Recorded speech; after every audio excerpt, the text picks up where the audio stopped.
मैं भारत को भारतीयता की मान्यता के आधार पर फिर से खड़ा करना चाहता हूं, उस काम में लगा हूं। अब मैं आ जाता हूं पित्त में। पित्त के प्रकृति के लोगों की दिनचर्या क्या? पित्त प्रकृति माने 14 साल से ऊपर और 60 साल के नीचे, इनकी दिनचर्या क्या? पित्त प्रकृति के लोगों को कफ का असर कम हो जाता है, पित्त थोड़ा बढ़ता है, वात उनके पास कम ही रहता या बिल्कुल नहीं रहता। अब पित्त प्रकृति के लोगों को ज्यादा सोना जरूरी नहीं है, उनका पित्त है, कफ तो ऐसे ही शांत है, तो ज्यादा सोना जरूरी नहीं। माने पित्त प्रकृति के लोग अगर 8 घंटे सो रहे हैं, 7 घंटे सो रहे हैं तो भी चलेगा। न्यूनतम नींद कितनी होनी चाहिए आप कहें पित्त प्रकृति के सब लोगों को, जिनकी उम्र 14-15 साल से लेकर 60 साल है, इनकी कम से कम नींद 8 घंटे की रहे तो अच्छा है। लेकिन इससे भी कम रह सकती है क्या? 7 घंटे हो सकती है, लेकिन उसके लिए थोड़ा प्रयास करना पड़ेगा। 6 घंटे भी हो सकती है, 6 से कम नहीं और 8 से ज्यादा नहीं, ऐसे मान लीजिए। तो पित्त प्रकृति के लोगों को 6 घंटे से कम नहीं सोना, 8 घंटे से ज्यादा नहीं सोना। अब उसके हिसाब से दिनचर्या तय करिए। तो 8 बजे सो जाएं, मान लो आप भी ऐसे ही माने।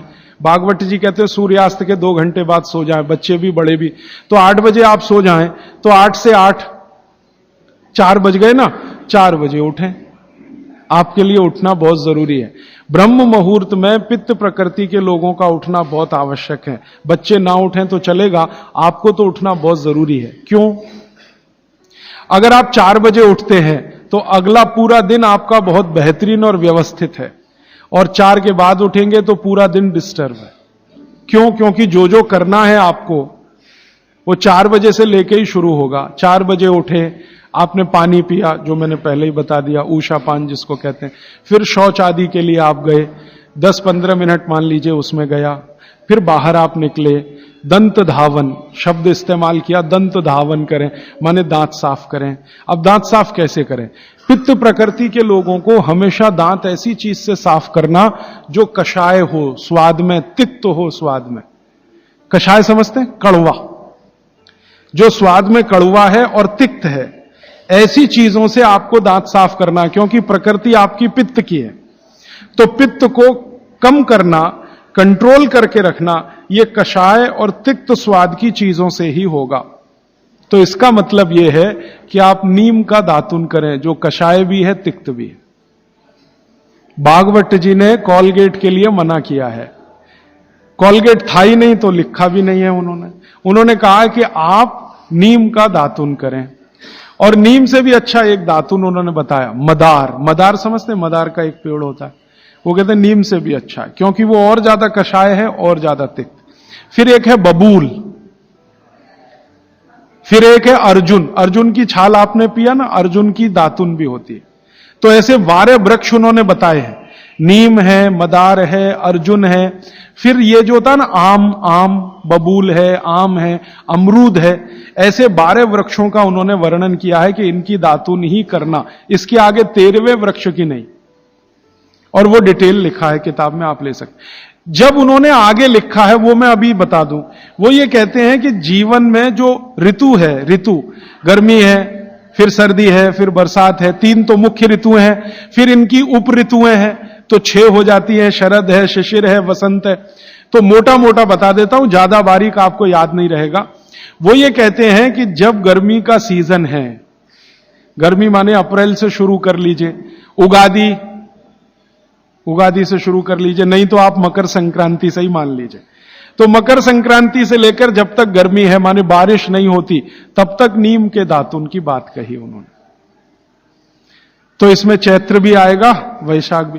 अब आप पुरानी चीज जरा देखिए कि हमारे बचपन में हमारी दादी कहती थी कि देख चैत्र का महीना लग गया, नीम के पत्ते खा ले तो अगले 1 साल तक बीमार नहीं पड़ेगा।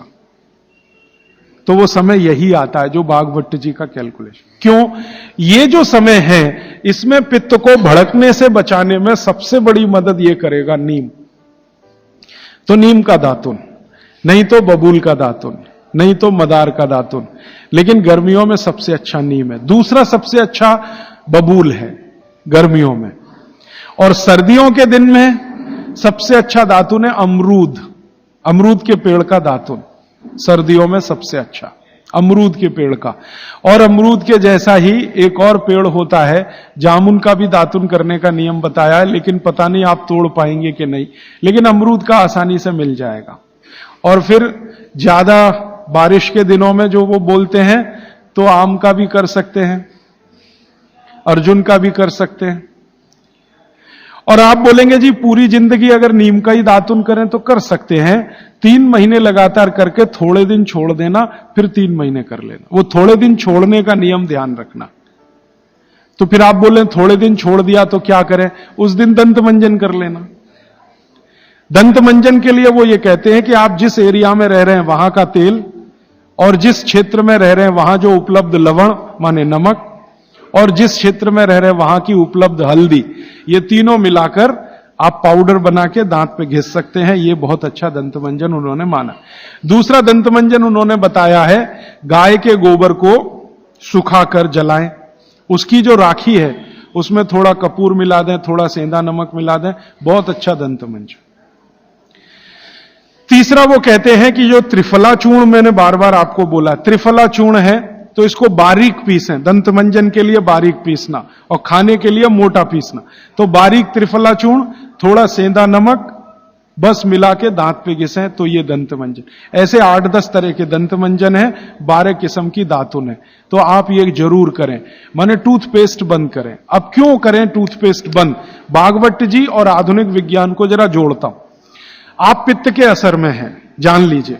सुबह सोकर उठेंगे तो मुंह में पित्त ही भरा हुआ है, लार जिसको आप कह रहे हैं। अब ये असर ज्यादा है, तो इसको कंट्रोल रखना है आपको, तो इसलिए कहा ये दातुन अच्छी है। लेकिन अगर आप ब्रश कर रहे हैं, पेस्ट कर रहे हैं, तो क्या है उसमें? चीनी है, चीनी है ना, शुगर है।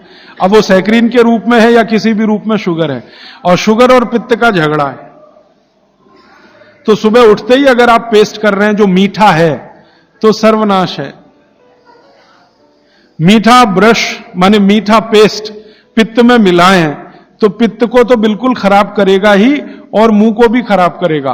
क्योंकि सुबह का मुंह आपका मीठे के असर में आया, मीठे के असर में, तो 101% चांसेस हैं कि आपके दांत खराब होना जल्दी शुरू हो।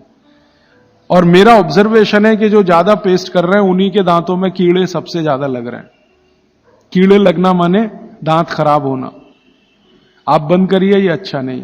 विज्ञान के हिसाब से बहुत खराब, और धर्म के हिसाब से तो और भी खराब है। मैं कई बार यहां बोल के गया हूं, सभी कॉलगेट, क्लोजअप, पेप्सोडेंट जैसे टूथपेस्ट मरे हुए जानवरों की हड्डियों से बन रहे हैं।